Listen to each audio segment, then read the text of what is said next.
Om Namo Bhagavate Vasudevaya.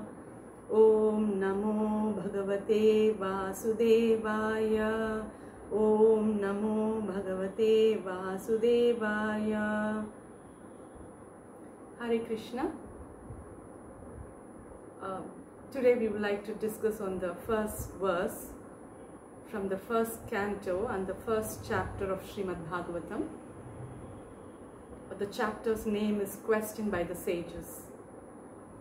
So thank you very much for all of you for giving me the opportunity to preach. Thank you so much. So I would like to recite the verse now. Om Namo Bhagavate Vasudevaya. Janmadasya yatonmayaditaratas chateshva abhignaswarat tene brahmahridaya adi kavaye muhyanti yatsuraya tejo vari mridam yatha vinimayo yatra trisargo mrisha dhamna svena sada nirasta kuhakam satyam param dhimahi. Word to word meaning. Om, O my Lord. Namaha, offering my obeisances. Bhagavate, onto the personality of Godhead. Vasudevaya, onto Vasudeva, the son of Vasudeva or Lord Shri Krishna, the primeval Lord. Janmadi, creation, sustenance and destruction. Asya, of the manifested universe. Yatha, from whom. Anvayat, directly. Itarata, indirectly. Cha, and. Artheshu, purposes. Abhigna, fully cognizant. Swarat, fully independent. Tene, imparted. Brahma, the Vedic knowledge. Hruda, consciousness of the heart. Ya, one who. Adi Kavaye, onto the original created being. Muhyanti, a illusion. Yat, about whom. Suraya, great sages and demigods. Teja, fire. Vari, water. Mridam, earth. Yatha, as much as. Vinimaya, action and reaction. Yatra, whereupon. Trisarga, three modes of creation, creative faculties. Amrisha, almost factual. Dhamna, along with all transcendental paraphernalia. Svena, self-sufficiently. Sada, always. Nirasta, negation by absence. Kuhakam, illusion. Satyam, truth. Param, absolute. Dhimahi, I do meditate upon. Translation. By His grace, A.C. Bhaktivedanta Swami Srila Prabhupada. By His divine grace is A.C. Bhaktivedanta Swami Srila Prabhupada. O my Lord, Shri Krishna, son of Vasudeva, O all-pervading personality of Godhead, I offer my respectful obeisances unto you. I meditate upon Lord Shri Krishna because he is the absolute truth and the primeval cause of all causes of the creation, sustenance and destruction of the manifested universes. He is directly and indirectly conscious of all manifestations and is independent because there is no other cause beyond him.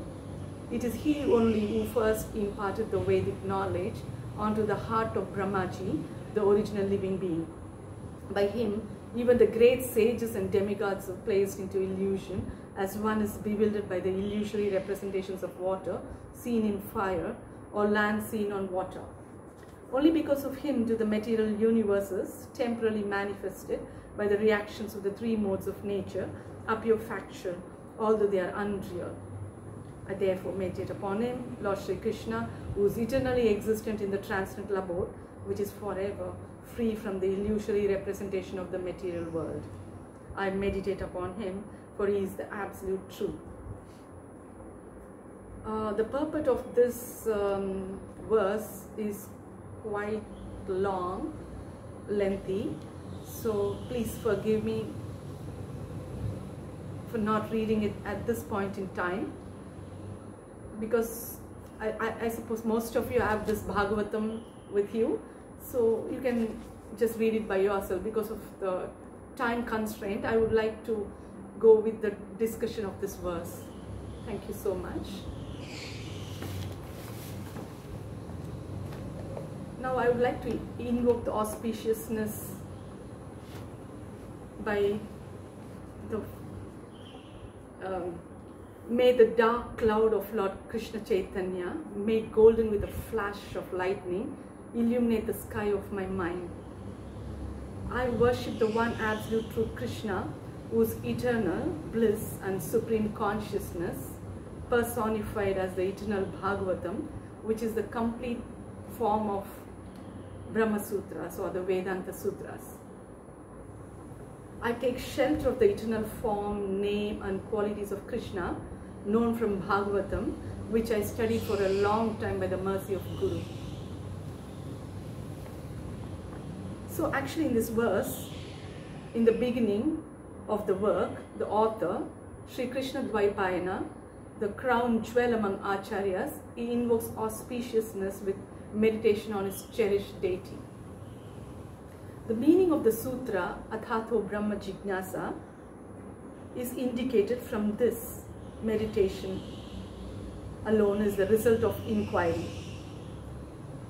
So what is stated here is meditation. Meditation is the main process for inquiring about the Supreme Lord.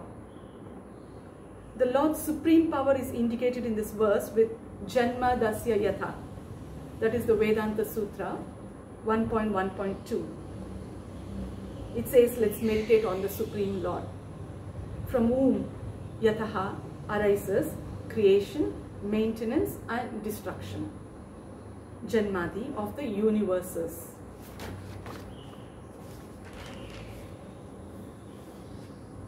Since Prakriti is a Shakti of the Lord, and the Shakti and the possessor of the Shakti are non-different, the Lord is the material cause through Prakriti. But the Lord remains unchanged in spite of being the material cause, because by his very nature he transcends Prakriti. This is explained by the Lord. Prakriti is the material cause and the Purusha is the foundational cause. Time, the indirect cause, is agitating Prakriti. I am all three.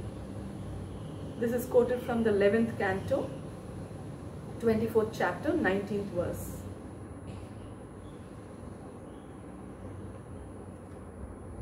Scripture does not state that Prakriti is the material cause independently. The Lord, conscious of all things, is alone the cause of the universe by his independence. Unconscious Prakriti is not the cause. Thus, the verse says that the Lord is fully conscious, abhijna, concerning all matters relating to the creation and destruction of all real objects, atteshu. This statement illustrates the meaning of ikshate na shabdam being described in scriptures, that the Lord is not beyond the description of words, though he remains beyond the material, as explained in Vedanta Sutra 1.1.5. It's not that the Lord cannot be proved by authoritative words. He can be proved by the scriptures. One may object that since the Mahatattva and other elements had not arisen, the Lord could not have a body which could perform actions. Therefore, this verse says that the Lord is independent, Swarat. He controls everything by himself, Swayam Rajate, through his spiritual Swarupa, which is non-different from himself. One may object that in the creation of the universe, one should understand that Lord Brahma has independent powers. For in the Shruti it is said, Brahma was born before all the creatures, he alone existed. This is quoted from Mahanarayana Upanishad. Therefore, Brahma should be the object of worship. The verse answers this objection in the second line. It is the Lord Satyam Param who revealed the Vedas, that is the knowledge of himself, to Brahma, who is Adi Kavi. Thus Brahma is dependent on the Lord. One may object that it is well known that Brahma did not study the Vedas from anyone. That is true. He received it in the mind, Hridaya. This is stated in the Bhagavatam. Inspired by him, at the beginning of the Kalpa, Saraswati, whose aim is to reveal Krishna, appeared from the mouth of Brahma and revealed proper memory to carry out creation in his heart. The meaning of the Gayatri Mantra was revealed to him by this method. Someone may argue, perhaps Brahma realized the truth of the Vedas on his own, within his mind, just as a person sometimes realizes from a dream during sleep. To answer this argument, it is then said that Brahma independently does not have the power to realize the knowledge, for even the greatly learned are bewildered about this. Yat suraya muhyanti. There is another objection when we talk about meditation. It indicates that we meditate on an object that has a form. Forms are made of the three gunas of matter and must be therefore temporary. This objection is answered in the third line. Just as water may appear like earth, or earth in forms like glass may appear to be like water to an ignorant person. In this way, one falsely thinks that the perfect spiritual form of the Lord to be made of the three gunas, Trisarga. Gopal Tapani Upanishad counteracts this. It says, I saw that one form of Govinda, a form of eternity, knowledge and bliss, seated at the base of desire tree in Vrindavana. This verse from Gopal Tapani Upanishad, it states that the form of the Lord is eternal and it is full of bliss. The bodies of the inhabitants of Vaikuntha are completely spiritual. Now, they're even talking about the bodies of the inhabitants of Vaikuntha. Okay, that is also completely spiritual. It has nothing to do with the material body or life air, senses. It's got nothing to do with the material body, senses or life air. What doubt can there be that their bodies are non-material? Some persons argue with all these conclusions. In answer to this, the following is said. Through the power of realization of the Lord fixed in the devotee's heart by the Swalpa Shakti, or through the Lord's form, shining with power and sweetness, increasing at every moment, Dhamna, which belongs only to the Lord, and which is thus extraordinary, Svena, throughout all these phases of time, all three phases of time, Sada, all false arguments, Kuhakam, about the Lord are negated, Nirasta. This is indicated in Tarko Pratishthanat. This is indicated in the Vedanta Sutra 2.1.11, Tarko Pratishthanat, which states that argumentation is not accepted concerning the Lord because it is insubstantial. One cannot use material reasoning on those things which are inconceivable. Bhagavatam is compared to Mohini Avatara because it gives different results to different people.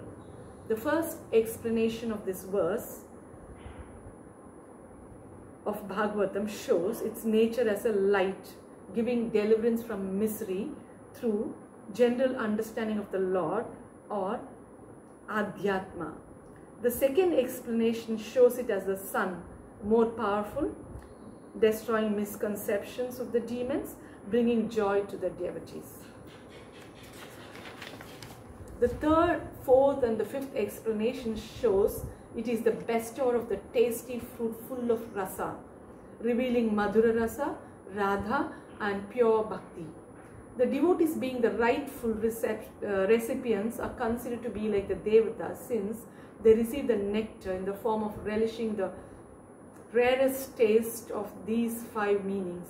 The Bhagavatam is considered to be like Mohini, serving out these different meanings of Bhagavatam to the devotees. Hare Krishna.